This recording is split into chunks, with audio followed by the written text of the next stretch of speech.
കോഴിക്കോട് താമരശ്ശേരി മൂന്നാം തൊടിലെ anganwadi teacher മിനിയെ suspend ചെയ്തു. Mini കുഞ്ഞിന്റെ കൈ പിടിച്ചു തിരിച്ചതായി കുട്ടിയുടെ കുടുംബം കഴിഞ്ഞ ദിവസം പരാതി നൽകിയിരുന്നു.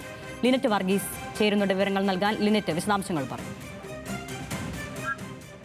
കഴിഞ്ഞ ദിവസം അംഗനവാടിയിലെത്തിയ കുഞ്ഞിന്റെ കൈ ഒടിഞ്ഞതുമായി ബന്ധപ്പെട്ട് കുടുംബം പോലീസിൽ പരാതി നൽകിയിരിക്കുന്നത്. 3 വയസ്സുകാരിയുടെ കൈ ടീച്ചറായിരുന്ന അംഗനവാടി ടീച്ചറായിരുന്ന മിനി പിടിച്ച് ഒടിച്ചു എന്നുള്ള രീതിയിലുള്ള പരാതിയും ആരോപണവുമായിരുന്നു കുടുംബത്തിന്റെ ഭാഗത്തു നിന്നുണ്ടായിരുന്നത്. ഇതേ തുടർന്ന് കുട്ടിയുടെ കൈക്ക് വളരെയേറെ പരിക്ക് ഏറ്റിരുന്നു. ഇതിന്റെ ഭാഗമായി താമരശ്ശേരി പോലീസിൽ ഇവർ പരാതി നൽകിയിരുന്നു. ഇതിന്റെ ഭാഗമായിട്ടും വകുപ്പ് തല അന്വേഷണം നടന്നുകൊണ്ടിരിക്കുന്ന സാഹചര്യമാണ്.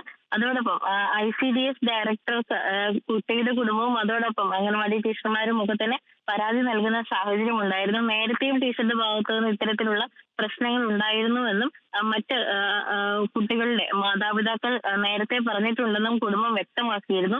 ഈ ഒരു വിഷയം ന്യൂസ് മലയാളം ചാനലിലൂടെയാണ് പുറത്തുവിട്ടിരുന്നത്. അംഗനവാടി ടീച്ചർ കുട്ടിയുടെ കൈ ഒടിച്ചു പിടിച്ച് തിരിച്ചതാണ് എന്നുള്ള അത് പ്രാഥമികമായി തെളിഞ്ഞു എന്നുള്ളതിന്റെ ഭാഗമായിട്ടാണ് ഇപ്പോൾ ഈ ഒരു അംഗനവാടി ടീച്ചറെ സസ്പെൻഡ് ചെയ്തുകൊണ്ടുള്ള ഉത്തരവ് പുറത്തു വന്നിരിക്കുന്നത്.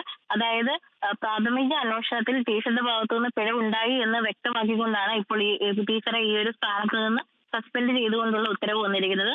അടുത്ത തിങ്കളാഴ്ച ഇതുമായി ബന്ധപ്പെട്ട് അംഗൻവാടിയിൽ യോഗം കൂടുവാനും അതോടൊപ്പം ICDS ഡയറക്ടർക്ക് ഇതുമായി ബന്ധപ്പെട്ടുള്ള പരാതിയുമേൽ അന്വേഷണവും അതോടൊപ്പം റിപ്പോർട്ടും സമർപ്പിക്കാനും അറിയിച്ചിട്ടുണ്ട്.